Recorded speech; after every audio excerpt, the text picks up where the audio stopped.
Before we begin the story, let us know where you're watching from by leaving a comment below. If you enjoy this video, don't forget to like and subscribe. Have a wonderful day. Enjoy the story, everyone. Emma stood by the window of her small but cozy apartment in Springdale, clutching a steaming mug of chamomile tea as the autumn wind danced through the amber leaves outside. Her life was quiet, ordered, and predictable the way she liked it. She taught second grade at the local elementary school, volunteered on weekends at the library, and on Sunday mornings, she attended the same white-steepled church she'd grown up in. There was comfort in the familiar.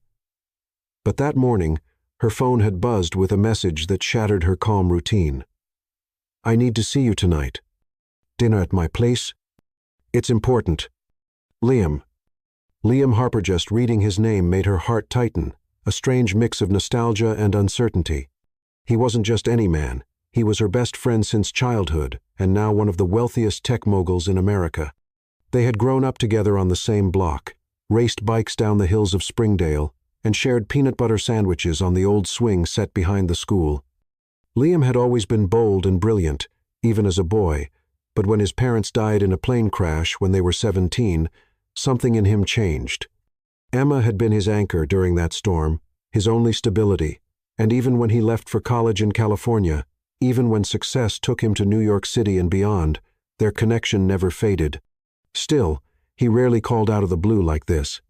That evening, dressed in a soft blue sweater and jeans, Emma arrived at his penthouse in Manhattan, an opulent space made of glass and stone, perched high above the noise of the city. The contrast between their worlds was always jarring. But tonight, there was something else. A current. An anticipation she couldn't quite explain. Liam greeted her at the door in a black sweater and slacks, barefoot, his sleeves pushed up casually, like he wasn't one of the most powerful men in tech. His smile was warm, but his eyes, there was a seriousness behind them. Dinner was quiet at first.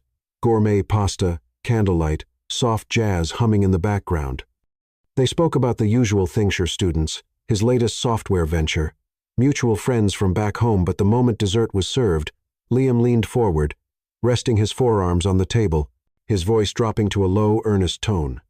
"I need to ask you something, and I know it's going to sound insane," he said. Emma's heart skipped. "Okay. I want a child," he said. "I've wanted one for a while now, and I've realized I don't want to wait anymore." She blinked, confused. "You mean adoption?" "No," he said quietly. "I want to have a baby. My own. But with someone I trust.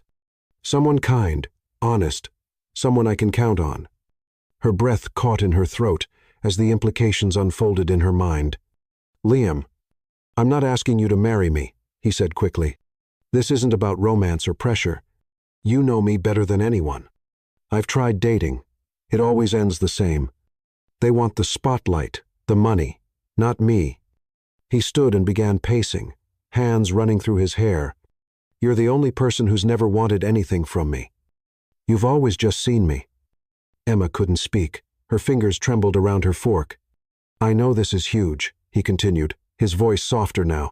"But I can take care of everything, all the medical stuff, the support, the costs. I'll be there every step of the way. And if you say no, we'll forget this happened. I won't let it ruin us, I promise." She stared at him, barely breathing. "You're asking me to have your child," he nodded. "Yes." Her mind spun. 1,000 memories surged. His hand in hers after his parents' funeral, their first snowball fight, the letter he sent her during his first lonely semester at Stanford. There was so much history between them, so much trust, and yet this was something else entirely. "I'm still a virgin," she whispered before she could stop herself. Liam froze. "I know," he said, voice reverent. "I've always known, and that's why I'm asking you, because you value things that matter. You value life." The room went still. Only the distant hum of the city reminded her that the world outside still moved. Emma stood and walked to the floor-to-ceiling window, looking out at the glowing skyline. Her heart pounded so loudly it drowned everything else. She wasn't sure what stunned her more, that he asked, or that some part of her wasn't offended or scared, but deeply moved. A child, it was something she dreamed of, not in the abstract, but in quiet, specific ways. Tiny feet on hardwood floors, lullabies in the dark, love so tangible it wrapped around her ribs. But not like this. Or maybe exactly like this. She turned back to him, her voice fragile. "You really thought about this?" He nodded. "For months. And you thought of me?" "I couldn't think of anyone else." She sat back down, folding her hands to stop their shaking. "I need time." "Of course," he said instantly, coming around to kneel beside her chair. "Take all the time you need. Just think about it." She looked into his eyes, those same eyes she had trusted since she was 10. There was no trace of manipulation, only hope. And for the first time in years, Emma felt the ground shift beneath her carefully laid plans. A new path emerging, foggy and uncertain, but strangely luminous. As the clock ticked into the night and Liam gently walked her to the door, neither of them knew it yet, but something irrevocable had already changed. A seed had been planted, and it was growing faster than either of them could see. The first time Emma met Liam Harper, he was 10 years old, sitting alone on the cracked wooden bench behind the elementary school. His uniform was too stiff, his backpack too new, and his eyes too empty for a boy his age. She had been watching him from a distance for days, noticing how he kept to himself during recess, never joined the other boys in their chaotic games, and never smiled, not even when the teacher praised him for his perfect math score. There was something in him that felt displaced, like he didn't quite belong to this small town or the noisy world around him. So, on that windy Tuesday afternoon, while the others ran after a soccer ball in the dust, Emma walked up to him with a peanut butter and jelly sandwich wrapped in a paper towel. "You look hungry," she said simply. Liam blinked at her, caught off guard. "I'm not." "I didn't ask," she replied, sitting down beside him and placing the sandwich between them. "But if you change your mind—" He didn't answer, but 5 minutes later, after she started humming a tune from a cartoon she liked, he quietly picked up the sandwich and took a bite. That was the beginning. Their friendship grew like roots underground, quiet, steady, and invisible to most. While Liam's parents worked long hours or traveled for business, Emma's home became his second haven. Her mother made extra portions at dinner without asking, and her father taught Liam how to throw a baseball.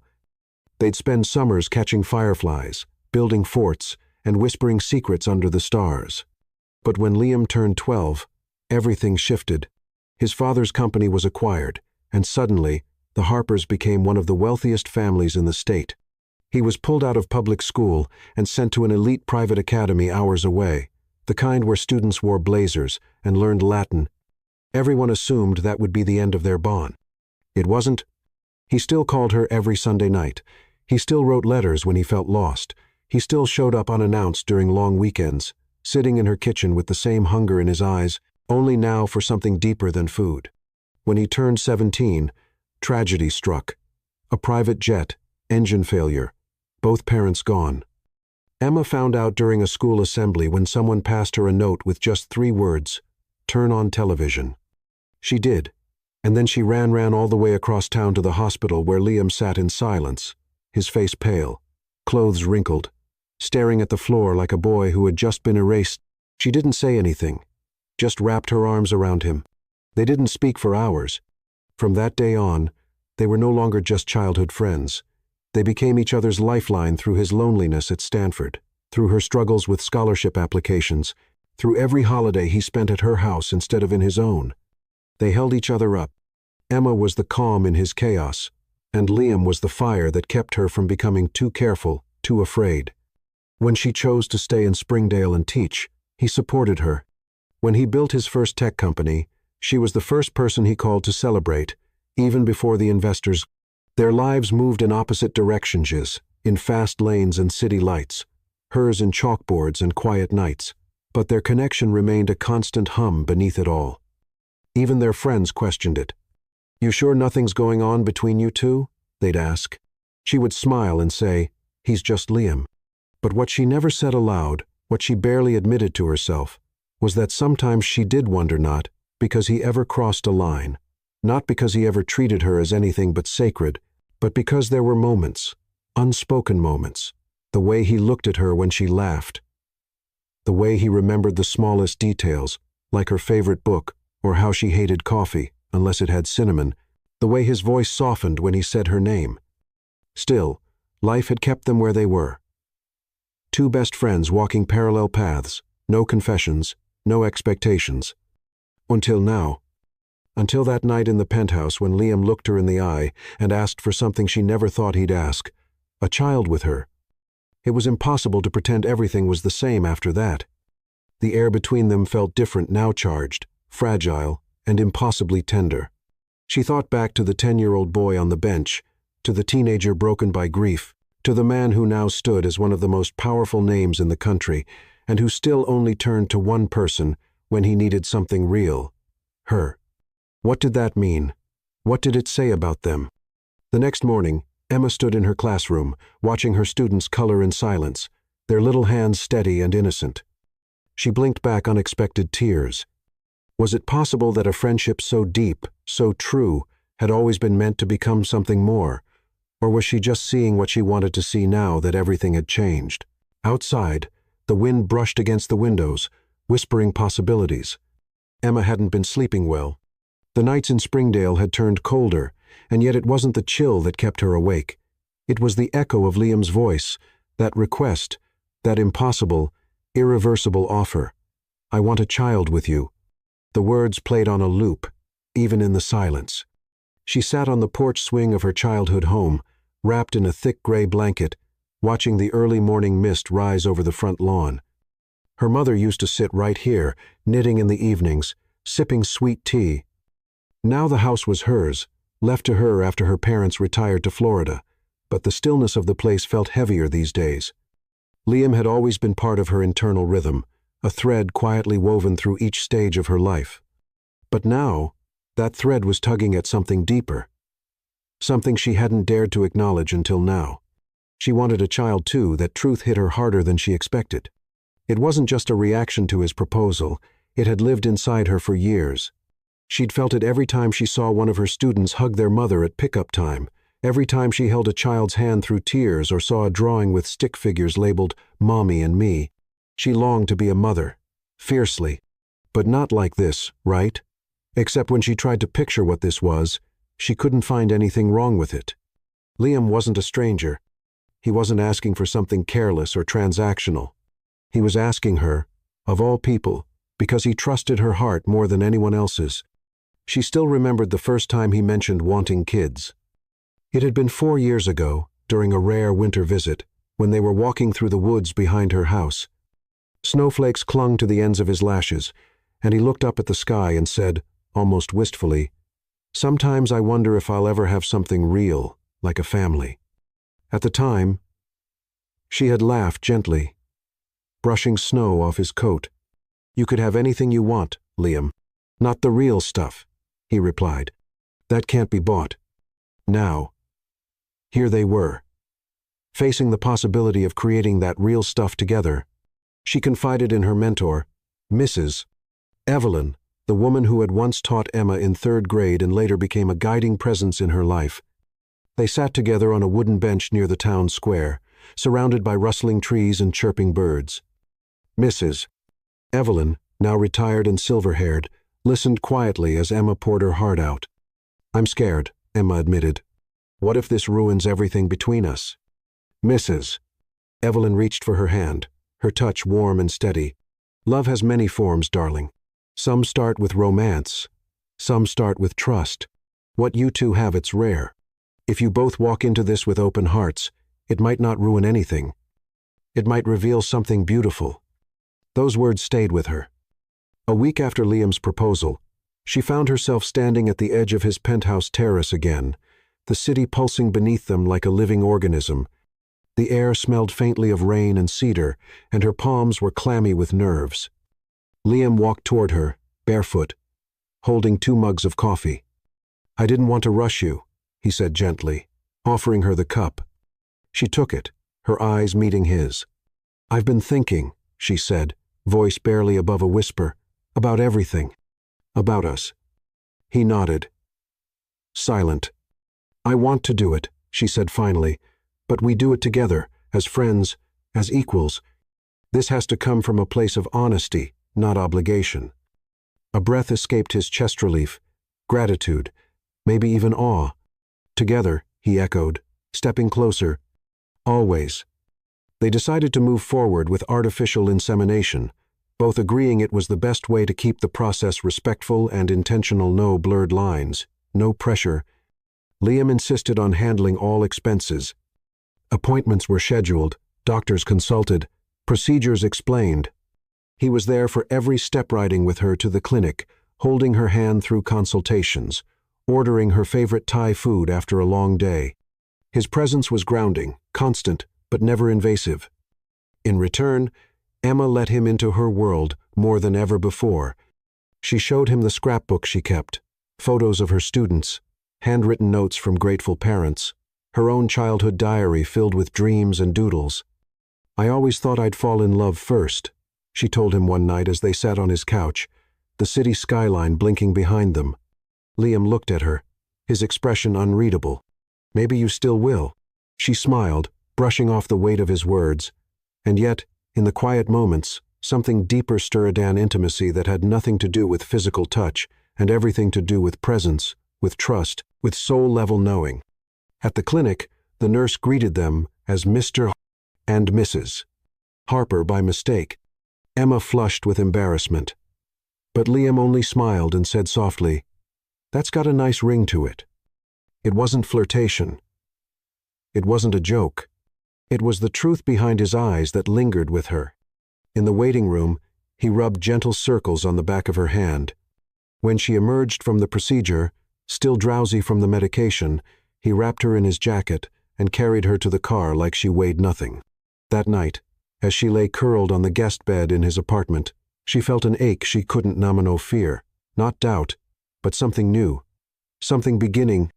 And even though they had made a careful plan, drawn the boundaries clearly, there was a softness now in every glance, every silence, every shared laugh. This wasn't just a decision. It was the start of something no contract could define. The rain started gently that afternoon, brushing against the windows of Emma's classroom as if the sky itself were whispering secrets. Her students had just left for the weekend, and she sat alone at her desk, fingers tracing the rim of her coffee mug, now cold. The clock ticked louder in the quiet, and her thoughts swirled louder still. 1 week had passed since she'd told Liam yes, since she agreed to try, but reality had its own weight. Signing the medical forms, scheduling the first appointment, watching Liam's expression shift from hope to hesitation and back again, every detail made it more real. She knew she hadn't rushed the decision. She had taken time days filled with journaling, prayer, walks through the cemetery where her grandparents rested. She needed to feel their presence somehow. She needed to believe they'd understand this strange but sacred path she was about to walk. And she needed guidance, which is why she found herself once again at Mrs. in Batterley Adonation. Evelyn's door, holding a basket of cinnamon rolls as an excuse for the visit. The older woman welcomed her in with that signature smile, faded but still full of warmth. Her home smelled like pine and old books, a place where time slowed down and clarity often emerged. They sat by the fire, tea in hand, and for a while didn't speak at all. "I'm scared," Emma finally whispered, eyes fixed on the flicker of flame, not just of the process, but of what this might change between me and Liam. "Mrs." Evelyn sipped her tea, nodding slowly. "Change is inevitable, child. But not all change is loss. Sometimes it's revelation." Emma looked up. "You've always believed that love comes in one shape," the older woman continued, "but what if it's bigger than that? What if it starts with trust and grows into something neither of you expected?" Emma's throat tightened. "What if we ruin what we already have?" "Mrs." Evelyn leaned forward, resting her hand over Emma's. "And what if you don't? What if what you already have is the foundation for something more sacred than you've ever known?" There was something about that word sacred that wrapped around Emma's ribs. It wasn't a fairy tale. It wasn't a reckless risk. It was something intentional, grounded, honest. That night, Emma returned home and wrote Liam a letter. She didn't text, didn't call. She wrote the way she used to when they were teenagers and he was away at boarding school. When every word came from the quietest part of her heart, she wrote, This isn't a decision I've taken lightly. It's not about obligation or pity or some impulsive moment of nostalgia. It's about believing in you, in us, in the kind of love that isn't flashy or loud, but steady and brave. I'm scared. But I also know this could be something beautiful, not because it's traditional, but because it's true. The next morning, she placed the letter in a cream envelope and drove to the city. Liam wasn't expecting her. He answered the door in a hoodie and socks, eyes widening with surprise. "I wrote something," she said simply, handing him the envelope. He read it in silence while she stood across the room, pretending to be interested in the skyline outside. When he looked up, his eyes were wet. "I don't deserve this," he said softly. "You do," she replied. "Not because you're perfect, but because you're real, and because you asked me with honesty that takes more courage than most people ever show." Liam took a step toward her, then another, and when he was close enough to reach for her hand, he didn't. Instead, he asked, "Are you sure?" She nodded slowly. "Let's do this together." They returned to the clinic that week. Everything was arranged. The paperwork signed. The medical screenings complete. The procedures planned with precision. Still, despite the science, the process felt strangely spiritual, as if they were stepping into something ancient and primal, two souls choosing to create life in partnership, not romance, not yet. Liam never missed an appointment. He brought her warm socks when she was cold, read silly magazines in the waiting room just to make her laugh, called her every evening just to check how she was feeling. And even though the boundaries were clear, Emma felt something shifting. She caught herself looking at him longer, lingering in silences, wondering quietly if this journey would change not just her life, but her heart. Then came the procedure. Artificial insemination, clinical, straightforward, and strangely surreal. She lay on the exam table, sterile lights above her. And yet Liam was the only thing she focused on, his hand in hers. His steady breath. His presence. When it was over, he helped her sit up gently. "You okay?" he asked. She nodded, but her eyes shimmered. "I didn't expect it to feel so intimate." "Me neither," he whispered. That evening, back in Springdale, she curled up under her grandmother's quilt and stared at the ceiling for hours. A dozen what-ifs danced in her mind, but beneath them all was a deeper hum. Something has already changed. The day of the first attempt began with a quiet kind of hope, the kind that doesn't shout or dance, it simply breathes. Emma woke early, the morning still heavy with fog, and dressed carefully in soft, neutral colors. A beige sweater, faded jeans, simple flats, no makeup. She didn't want to turn this moment into a performance. She wanted it to be sacred. Liam picked her up in a black SUV, stepping out to open the door for her like he always did, without fanfare, just instinct. He wore a white button-down and gray slacks, sleeves rolled up, hair still slightly damp. He looked calm, collected, but his fingers tapped against the steering wheel during the entire drive, betraying the tension he carried. At the clinic, everything moved too fast. Nurses in pale uniforms, sterile lights, murmured instructions, consent forms, blood pressure, temperature, waiting. When they finally called her name, Liam rose with her, but she shook her head gently. "I'll be okay," she whispered. "Wait here." He didn't argue, just touched her hand briefly, and that was enough. Inside, she lay still, her eyes focused on the ceiling tiles, as the doctor explained the process again in a calm, practiced voice. The cold instruments, the pressure, the quiet buzz of machinery. She had expected it to feel more profound, but it felt strangely mechanical. When it was over, the nurse helped her sit up. "You did great," she said kindly. But Emma didn't feel great. She felt uncertain, as if something had slipped from her grasp before she could hold it. Liam stood as soon as he saw her, his concern etched in every line of his face. "How was it?" "Fine," she said, trying to smile. "Just weird." They drove back in silence, an awkward silence, but a thoughtful one, the kind that carried too many feelings and not enough words. Back at Liam's penthouse, she tried to insist on going home, but the rain had started, hard, relentless sheets of it lashed against the windows, turning the city into a blur of gray and silver. "Just stay," he said. One night, I'll make tea. We'll watch something stupid. So she stayed. She changed into the oversized t-shirt he offered her, soft, worn, smelling faintly of cedar and mint, and curled up on the massive couch, knees to her chest. Liam brought her a tray, tea with honey, toast with cinnamon sugar, comfort food. They put on a movie neither of them paid attention to. Halfway through, she felt the tears begin to press at the back of her throat. She tried to hide them. Liam noticed anyway. "Hey," he said softly, pausing the film. "Talk to me." "I don't know what's wrong with me," she said, wiping her face. "I know it's early. I know we have to wait, but I feel like I should feel something different already, and I don't. I just feel empty." He leaned toward her, his voice low. "You're not empty. You're one of the most full-hearted people I know." She looked at him, eyes glistening. "What if it doesn't work? What if we never get there? Then we try again," he said, "and again. I'm in this with you, remember?" She stared at him for a long moment. "Why me, Liam? Why not someone else?" He hesitated, then answered in a whisper, "Because no one else ever made me feel home." The room fell silent again, but this time it was charged, electric.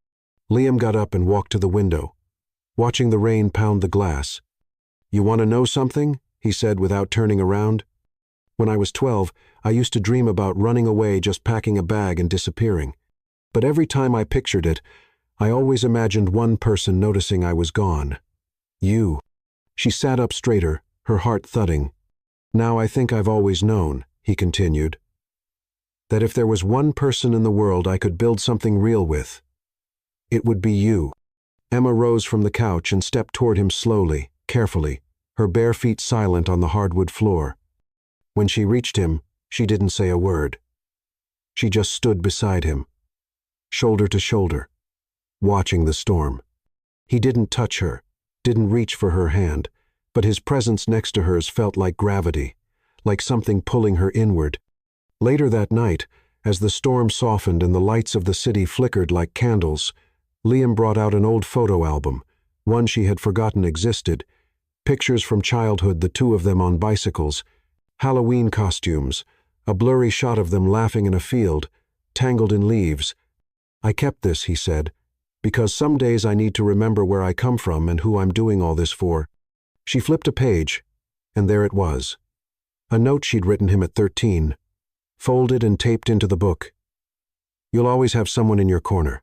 The tears came again, softer this time, healing. That night, he made up the guest bed for her, placing a lavender sachet on the pillow, just like her mother used to do. He turned down the lights and stood at the door, watching her settle in. "Good night, Emma," he said gently. "Good night, Liam."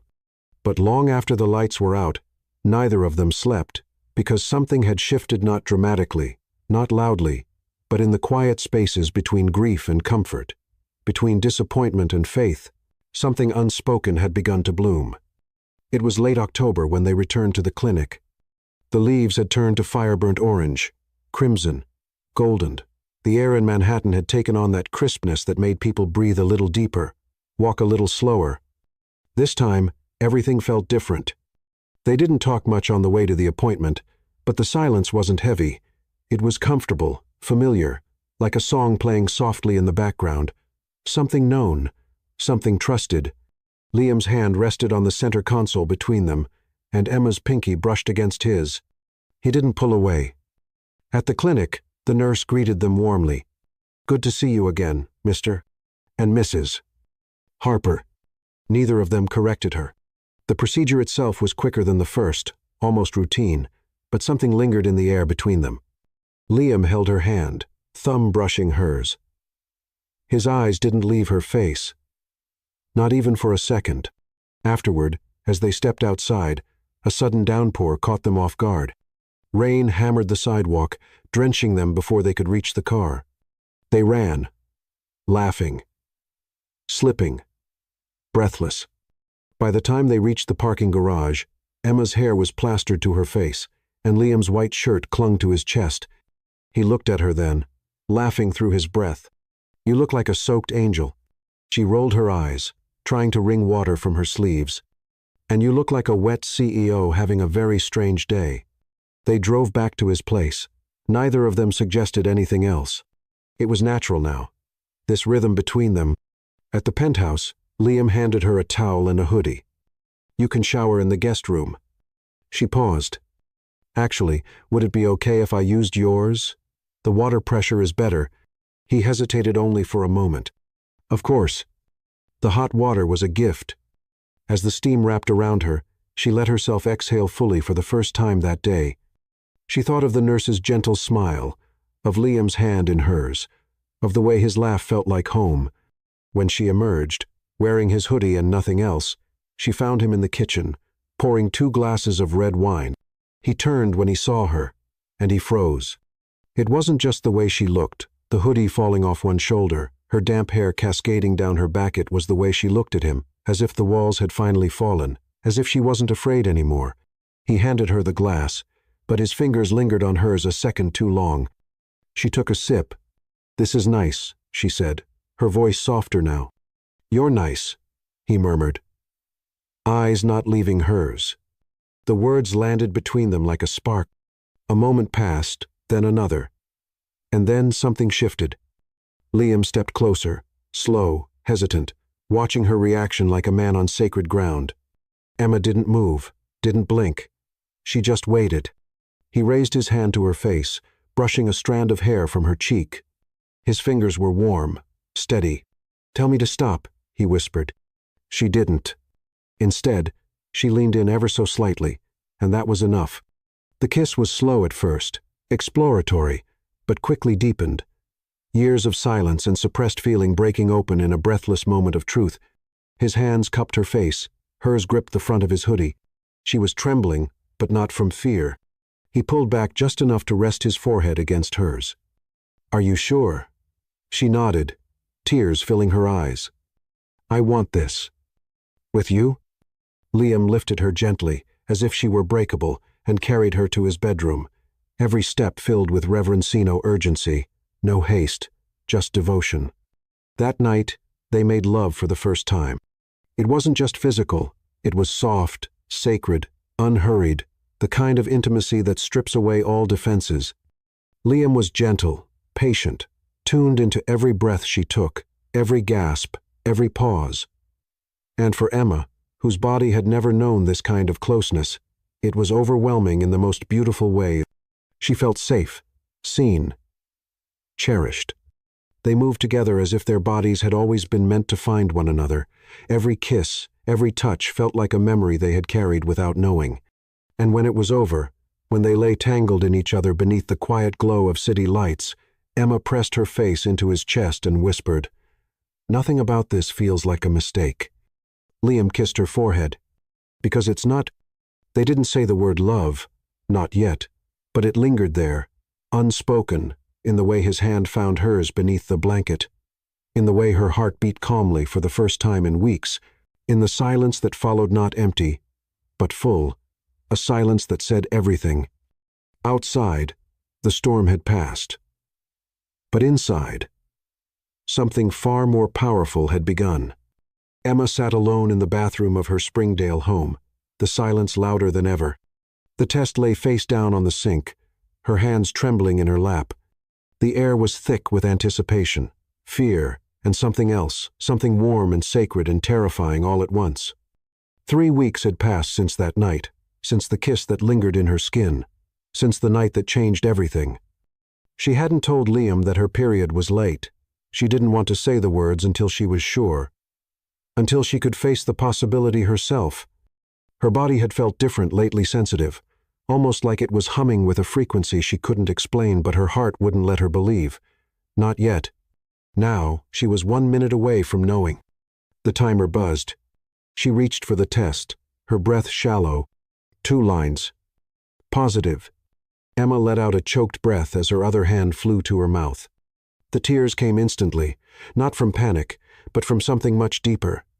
Relief, awe, joy, so big it cracked open her ribs. She was pregnant not from a sterile plan, not from a second medical attempt, but from love, from him, from that one night they had crossed the line between what was planned and what was destined. She sat on the floor, knees hugged to her chest, heart pounding against her ribs like it wanted to run all the way to Manhattan to him. Liam, the man who had always been her safe place, her anchor, and now the father of her child. But along with the joy came fear. What if this changed everything again? What if it made things harder, not easier? What if he thought it complicated their agreement? Or worse, what if he thought it was a mistake? She waited until evening, pacing for hours. The autumn wind knocked gently at her windows, as if urging her forward. She finally grabbed her coat, wrapped the test in a velvet pouch her grandmother had once given her, and drove through the night. When Liam opened the door of his penthouse, his face lit up in surprise and concern. "Emma, what's wrong?" She didn't speak. She stepped inside, handed him the pouch with shaking hands, and waited. He opened it slowly, his eyes scanning the object inside, and then freezing. He looked up. "Is this?" She nodded, lips pressed together, afraid to speak. 1,000 emotions passed through his face in seconds. Shock, disbelief, and then something bright, something unmistakable joy. He crossed the room in 2 strides and wrapped his arms around her, holding her so tightly she could barely breathe. But she didn't want to breathe. She just wanted to stay there, in that moment. "You're pregnant?" he asked, his voice cracking. "Yes," she whispered. "Naturally. It just happened." Liam stepped back, cupping her face between his hands, his eyes searching hers with a tenderness that stole her breath. "This isn't just a miracle. This is ours." Tears streamed down her cheeks. "I didn't plan to tell you like this," she said. "I was scared. I didn't know how you'd feel. I didn't even know how I felt at first. How do you feel now?" She swallowed hard. "Hopeful. Grateful. Scared out of my mind. But mostly full." Liam's eyes shone as he took her hands in his. "I need to tell you something too." She blinked. "What?" He paused, took a breath, and then, quietly, clearly, said the words she never expected to hear so soon. "I'm in love with you, Emma." Her breath caught. "I think I have been for years," he continued, "but I didn't know it until that night, until I saw the way you looked at me when you let your walls down, until I held you and realized this wasn't about a child. This was about you. Us." She shook her head gently, overwhelmed. "I didn't want to believe it. I thought maybe I was just lost in the moment. But Liam, I love you too. I think I always have, even when you were just the boy on the bench." His forehead touched hers, their eyes closed, and for a moment, the world disappeared. The silence between them wasn't empty. It was full of promises, of dreams, of beginnings. Later that night, they sat curled on the couch, his hand resting gently on her lower belly. "Do you want to know something crazy?" he whispered. "What? I already love this baby." She smiled through tears. "Me too. And I love you," he added. "More than any plan. More than any dream. You are the dream." Emma didn't answer right away. She just leaned into him, listening to the steady beat of his heart, knowing it was the same one that had always somehow echoed in hers. They had started with an agreement, but now they had a life growing between them, a new chapter, a new heartbeat, and a love that no contract could ever define. The morning sickness was manageable, the fatigue expected, but nothing had prepared Emma for the quiet cruelty of whispers behind her back. It began subtly. Glances in the grocery store that lingered too long, parents at school pickup avoiding her gaze, a neighbor who used to bring her lemon bread now crossing the street when they saw her coming. Springdale was a small town. And small towns, for all their charm, carried something sharp beneath their surface. Judgment disguised as concern. The news had spread faster than Emma ever imagined. It wasn't hard to piece together. One day, she was a quiet second-grade teacher. The next, she was pregnant and seen stepping out of a black SUV with Liam Harper, the billionaire who flew in and out of town like a shadow. The town did what it always did with stories. It didn't understand it, filled the blanks. She probably planned it. He's too rich to be fooled. She must have trapped him. She always seemed like a good girl. Guess we were wrong.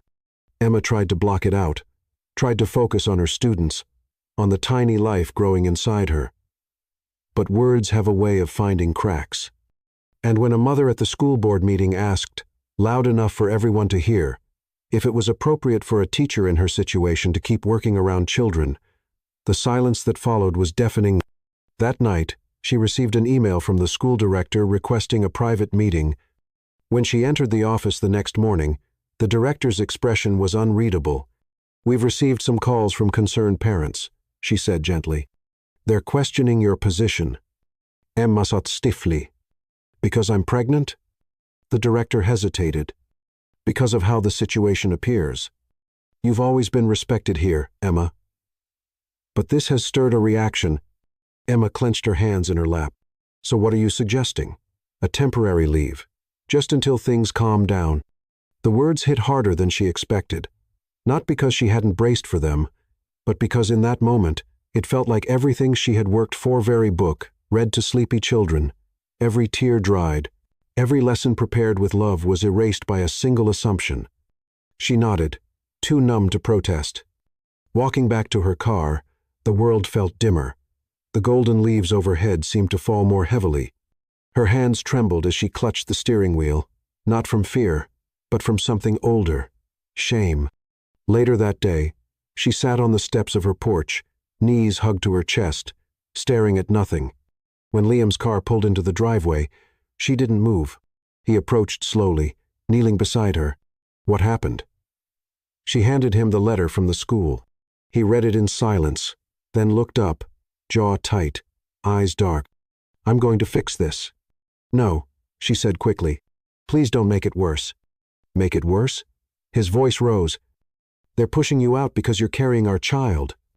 "I know, but if you come charging in like a billionaire on a mission, they'll just say I used you to get attention. They'll think I can't stand on my own." Liam paused, then sat beside her. "You don't have to stand on your own, Emma. You have me." Her voice broke. "But they don't see us. They see a man with power and a girl who got lucky." He turned to her fully. "Do you think that's what this is?" She shook her head. "No, but I need to prove that not with press releases or lawyers, with time, with grace." Liam reached for her hand. "I hate seeing you hurt." "I know," she whispered, eyes brimming, "but I've walked through pain before.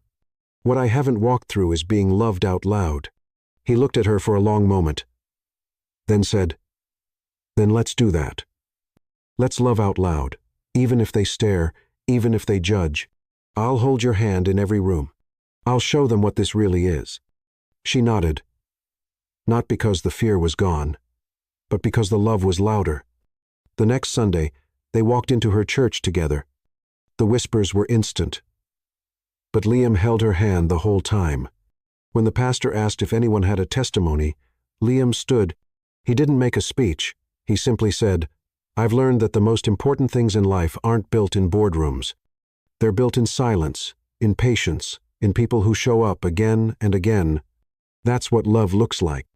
And I found it." Emma cried quietly the entire ride home.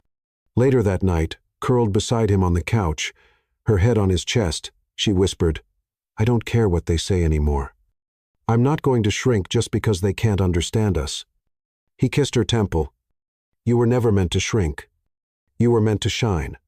She placed his hand on her belly, where a soft flutter danced beneath the skin. "They're going to know the truth," she said. "What truth? That love isn't about appearances. It's about who stays, who sees, who chooses you, even when it's inconvenient." Liam smiled. "Then they're going to see everything." The headlines faded quickly, as they always do. Whispers gave way to new gossip. Springdale moved on, mostly. A few stares remained, a few comments murmured behind hands. But for the most part, people stopped talking, and Liam and Emma kept living. They didn't hide. They didn't defend. They just loved openly, honestly, unapologetically. When Emma returned to the classroom weeks later, she walked in with her head high and her belly just beginning to round beneath a soft pink sweater. Her students ran to her, arms flung wide, eyes sparkling with excitement. There were questions, of course, mostly from little mouths asking if the baby would like dinosaurs or why she cried at a picture of a cat, but there was no judgment in their eyes, only wonder. That afternoon, as she sat cross-legged on the floor, helping a boy write his name, she felt a light tap on her shoulder. It was her colleague, Mrs. Clara, a woman known more for discipline than warmth. She held out a small paper bag. Inside was a soft, knitted baby hat, pale yellow, hand-stitched. "Just thought you might need it," she said awkwardly. Emma's throat tightened. "Thank you." Mrs. Clara nodded. "Don't let them make you smaller, dear. You're doing just fine." It was a quiet victory, but it felt enormous. Across town, Liam faced a different kind of scrutiny. Board members raised eyebrows when he started pushing meetings back to attend doctor appointments. Journalists speculated when he was seen walking hand in hand with Emma through the park. Some investors even hinted, politely, that he should be more careful with his image. Liam didn't flinch. He answered every question with clarity. "She's the woman I love. We're expecting a child. That's not a scandal. That's a blessing." And when one particularly smug interviewer asked him on live television if he regretted stepping away from work during such a critical time, Liam only smiled. "I've built companies," he said, "but now I'm building a family, and believe me, that's far more critical." The internet exploded. Suddenly, people weren't whispering about Emma anymore. They were watching, admiring, rooting. The once divided opinions shifted. The teacher who stood her ground, the billionaire who prioritized love over headlines, they became something of a quiet revolution. But none of that mattered to Emma. What mattered was how Liam looked at her across the kitchen counter while she poured orange juice in the mornings. What mattered was the way he pressed his hand to her belly and whispered stories to their unborn child. What mattered was how, even on the days she felt bloated, moody, or scared, he made her feel like the most beautiful woman alive. They started planning their life in the way people do when love stops being an idea and starts being a home. Liam surprised her one weekend by taking her to Greenwood Estates, a quiet, elegant neighborhood just outside the city. He stopped in front of a cream-colored house with blue shutters and a wide porch. "It's ours," he said. Emma blinked. "You bought a house?" He smiled nervously. "I know we didn't talk about it. I just wanted you to have a place that felt like yours. Like ours, somewhere quiet. Somewhere we could raise him." "Him?" he grinned. The blood test came back. "It's a boy." Tears sprang to her eyes. "I didn't mean to make the decision without you," he added quickly. "If you hate it, I can sell it." But she shook her head, eyes locked on the house. "It's perfect." They walked through the empty rooms together, hand in hand. The echo of their steps felt like a promise.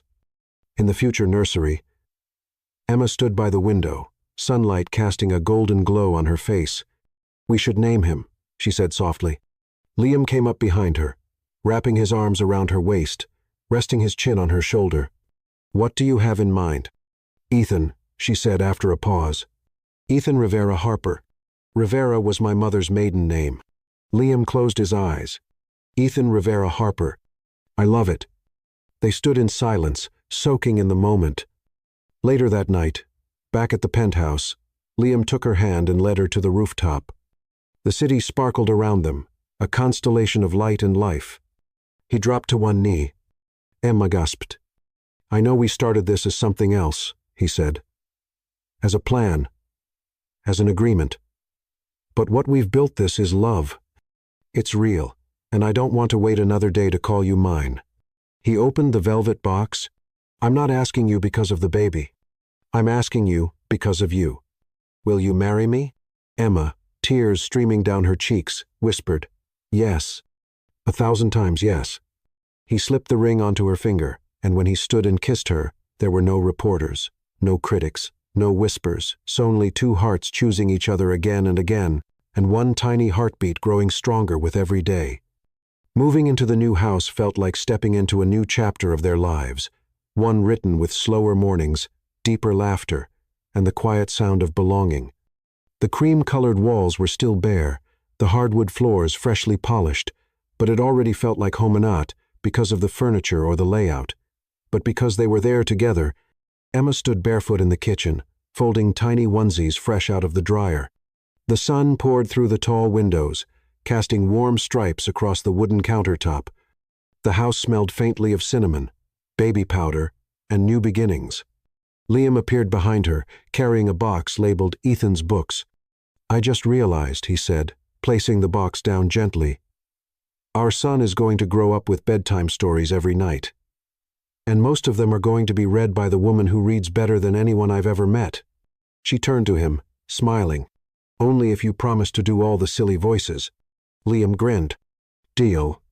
They had spent the last 2 weeks painting the nursery soft blue with little clouds along the ceiling. It had been Liam's idea, but he let Emma choose the crib, the rug, the curtains. She had cried when the glider arrived, not because it was perfect, but because she could already imagine herself holding their son in it, singing lullabies. Everything was starting to feel real now, and fast. Emma was just over 6 months pregnant, her belly round and firm beneath flowy dresses.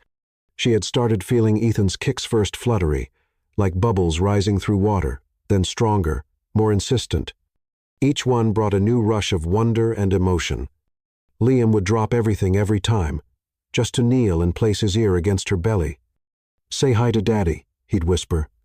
They were building something lasting, not just a house, but a rhythm, a way of living that honored both their pasts and their dreams.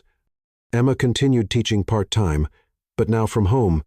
Liam surprised her by converting one of the bedrooms into a bright, book-filled study with a vintage chalkboard and a reading nook. "For your soul," he said, "and for the stories you'll write one day." In the evenings, they cooked together, Liam chopping vegetables while Emma stirred sauces, her bare feet dancing to jazz in the background. They talked about baby names, parenting fears, and whether they should get a dog. They had disagreements, of course, about curtains, about what color the stroller should be. But they always ended with laughter or a soft kiss in the hallway.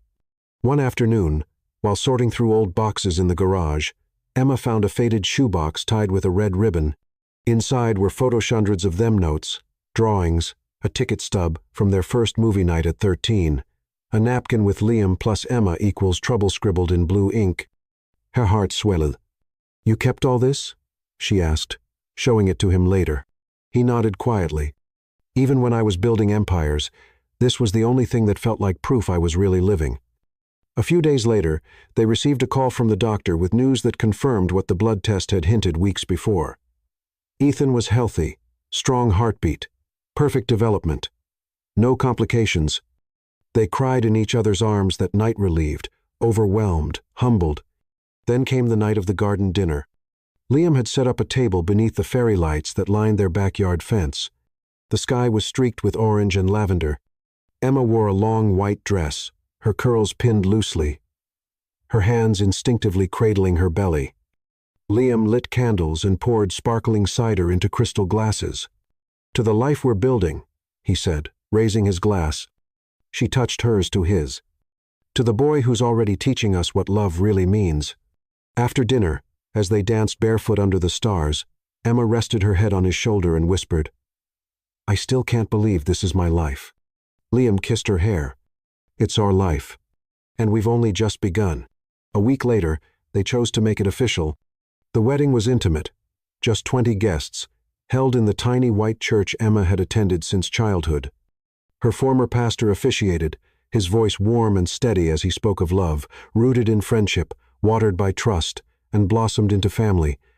Emma walked down the aisle barefoot, her dress flowing softly around her as she held a bouquet of wildflowers, her belly swaying gently with every step. Liam couldn't take his eyes off her. When she reached him, he took her hand and whispered, "You've never looked more like forever." They exchanged vows, written by hand-draw, poetic, vulnerable, and, when the ceremony ended, their kiss tasted like sunlight and certainty. In the quiet of their first night as husband and wife, Emma curled into him, whispering, "We started with an agreement, and somehow ended up here." Liam smiled against her skin. Maybe this was the plan all along. We just didn't know it.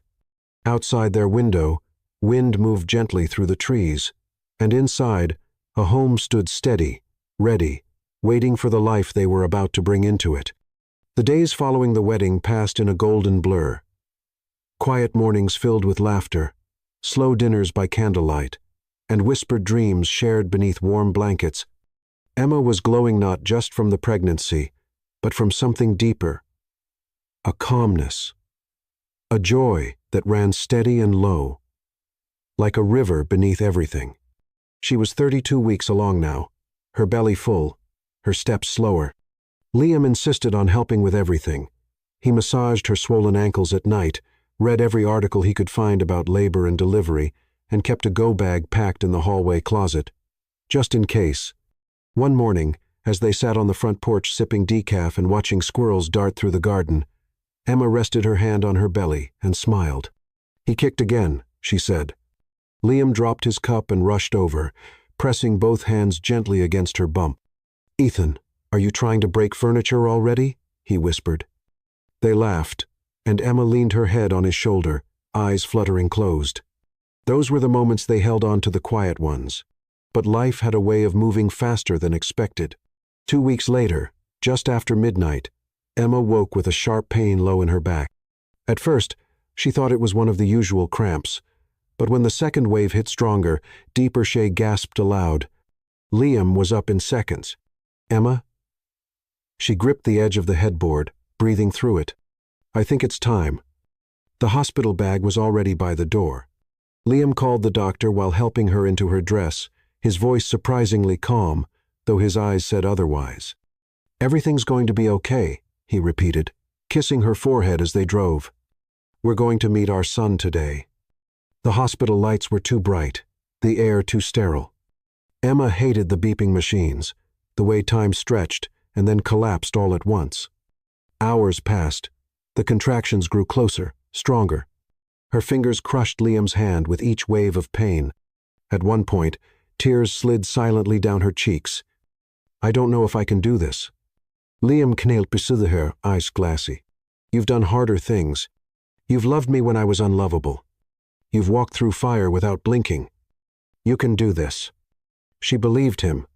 At 3:47 a.m., after 17 grueling hours, a cry pierced the sterile quiet of the delivery room. "Ethan!" The nurse placed him on her chest warm, wrinkled, impossibly tiny, his little lungs working so hard to announce himself to the world. Emma sobbed, her arms cradling him like she'd waited her whole life for this moment. Liam stood frozen for a moment, one hand over his mouth, then he stepped forward, slowly, almost reverently, their son. Their miracle. Emma looked up at him. "Do you want to hold him?" Liam nodded, speechless, and reached out. When the baby settled into his arms, Liam broke. He sat in the corner of the room, his head bent, his tears falling freely. "You're here," he whispered. "You're really here." He rocked Ethan gently, his voice a low hum against the baby's tiny ear. Later, as the sun began to rise and the city stirred to life outside, Emma rested in her hospital bed, exhausted but radiant. Liam sat beside her, Ethan asleep in his arms, his tiny fingers curled around his father's thumb. "I didn't know it was possible," Liam said quietly. "What?" "To love like this, all at once." Emma smiled. "Now you understand?" He looked at her. "Understand what? That this family, love, creation, it's not something you plan. It's something you live, one heartbeat at a time." He leaned in and kissed her forehead. Then her lips. "Thank you," he whispered, "for saying yes, for choosing me." "I didn't just choose you," she said. "I always chose you, even before I knew it." Ethan stirred between them, a soft whimper escaping his lips. Emma cradled him again, her heart so full it ached. And in that room, filled with soft light and 3 steady heartbeats, they became something unshakable, a family. 6 months had passed since Ethan's birth, and the world no longer looked the same. The quiet streets of Greenwood Estates were now filled with baby laughter, early morning stroller walks, and late-night lullabies hummed from a nursery window. Their home no longer echoed. It breathed, it pulsed with life, with routine, with love that unfolded in small, sacred moments. Emma had returned to teaching part-time, just 2 mornings a week, and though she missed her students, she had found something equally powerful in her days with Ethan. She read to him while he napped on her chest, sang while folding laundry, whispered stories about the world while rocking him to sleep. Everything she once gave to the classroom now poured gently into the rhythm of their home. Liam, once a man always tethered to his phone, had changed too. He learned how to change diapers like a pro, warmed bottles with one hand while typing emails with the other, and rarely took a meeting that couldn't wait until Ethan's nap. His proudest moment wasn't landing another investment.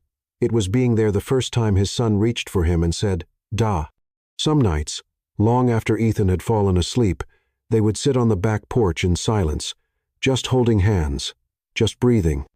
"I didn't think life could feel this quiet," Liam whispered once, staring at the stars. Emma smiled. "It's not cute. It's full." And it was full of diaper bags and pacifiers, full of endless to-do lists and forgotten laundry cycles, full of texts like, "Can you pick up more formula?" And he just smiled again. But beneath the exhaustion, beneath the newness of parenting, there was something unshakable: peace. Their story had started with a proposal, a logical, sterile arrangement between two best friends, but love had its own timeline. It grew in the pauses, in the late-night talks, in the way Liam looked at her when she sang off-key to Ethan, in the way Emma clutched his hand during every pediatric appointment, in the way they fought and forgave and stayed. The world still had its opinions. Some people still questioned their beginning. Others speculated in tabloids, called it the billionaire fairy tale.